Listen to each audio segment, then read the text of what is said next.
So what's up everyone, कैसे हैं सब लोग। Once again welcome back to our channel genius classes. और मैं विपुल शर्मा आप सभी का स्वागत करता हूं आज की इस शानदार क्लास के अंदर। बिजनेस इकोनॉमिक्स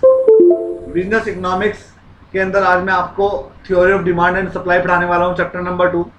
आइए शुरू करते हैं क्लास को। जो लोग फर्स्ट टाइम आए चैनल को सब्सक्राइब करें, साथ में बेल आइकन प्रेस करें।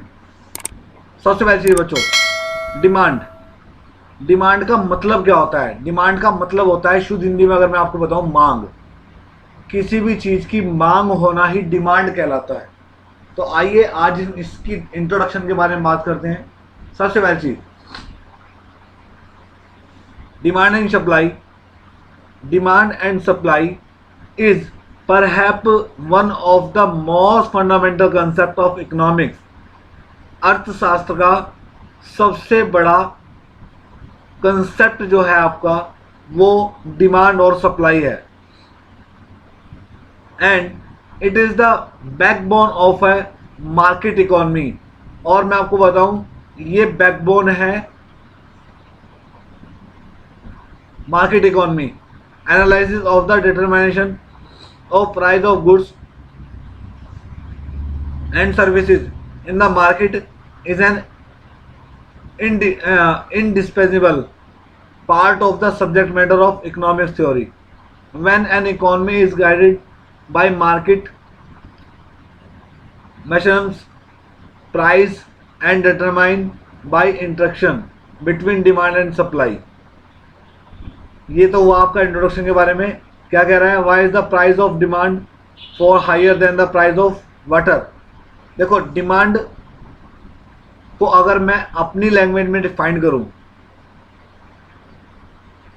डिमांड किसी भी चीज की मांग होना डिमांड कहलाती है। पर मैं आपको बताऊं, ये डिमांड है और ये सप्लाई है।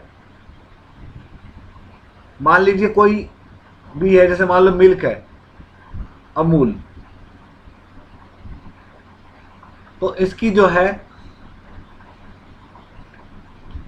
सप्लाई कम है और डिमांड ज़्यादा है। किस चीज़ की डिमांड कब होती है, जब उसकी मार्केट के अंदर उसकी लोगों को ज़रूरत हो। मान लीजिए अमूल मिल्क है, लोग बहुत ज़्यादा पीते हैं, लोग बहुत ज़्यादा इसको प्रेफर करते हैं, ठीक है, सबसे ज़्यादा इसकी डिमांड है, तो सप्लाई भी इसकी ज़्यादा होगी। समझ गए ना आप लोग। अगर मैं इसके मीनिंग की बात करूं, आइए, मांग का अर्थ। Demand refer to how much quantity of a product of services is desire by buyer. जो खरीदने वाले हैं उनकी डिजायर के ऊपर निर्भर करती है उसकी डिमांड।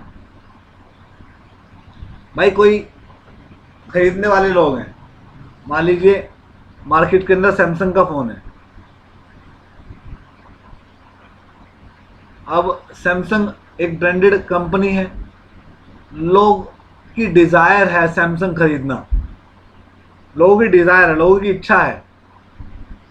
तो सिंपल सी बात है, तो रेफर करेगा किसके ऊपर, जो सेलर है, जो मैन्युफैक्चरर है, वो क्या करेगा। अब वो देख रहा है कि सैमसंग की जो कंपनी के जो एलईडी है, वो 1 लाख यूनिट एवरी मंथ निकल जाती है, तो वो उसी तरीके से उसको प्रोड्यूस करेगा। लिखा हुआ ना, how much quantity of a product. Product की क्वांटिटी जो है वो डिपेंड करती है डिजायर बाय बायर्स।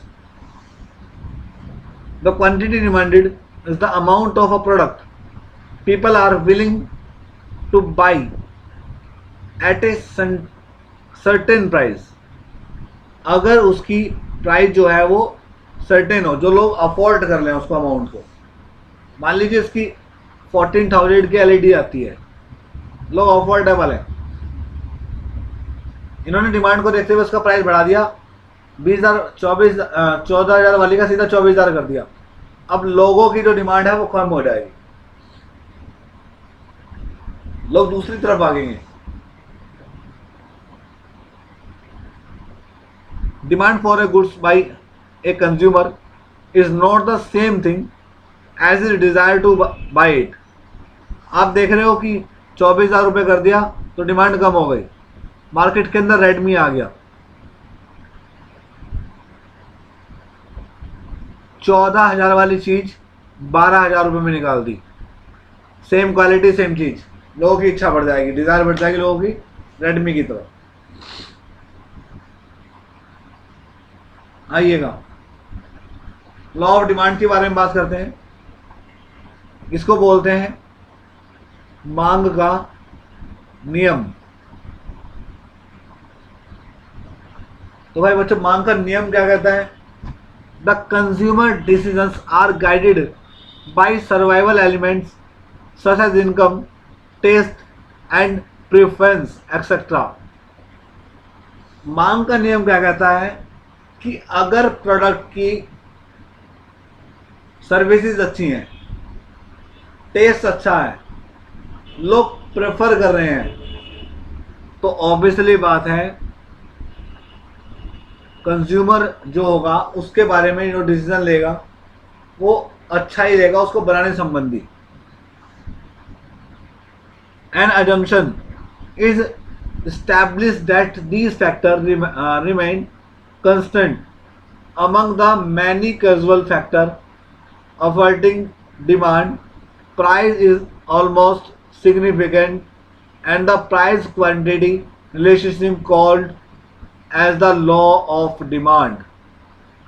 समझ गए ना आप लोग?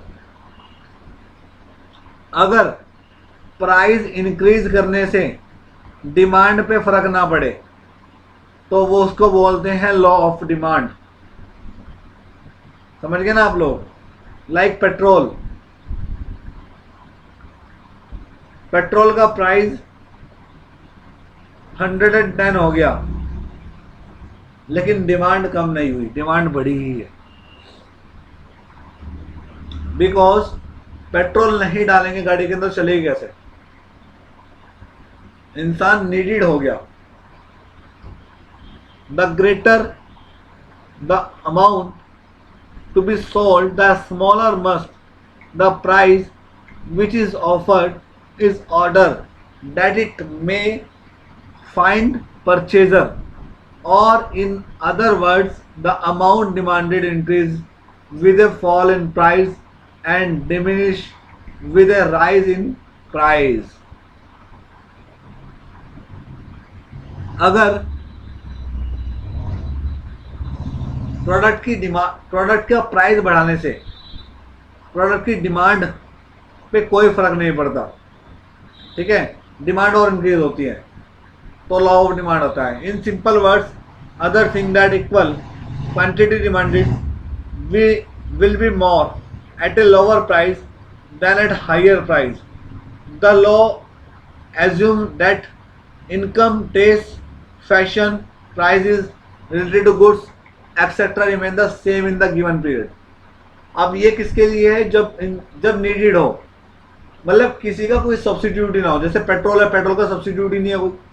अब ऐसा थोड़ी कि बाइक के अंदर डीजल डलवा लेंगे, नहीं चलेगा, खराब हो जाएगा।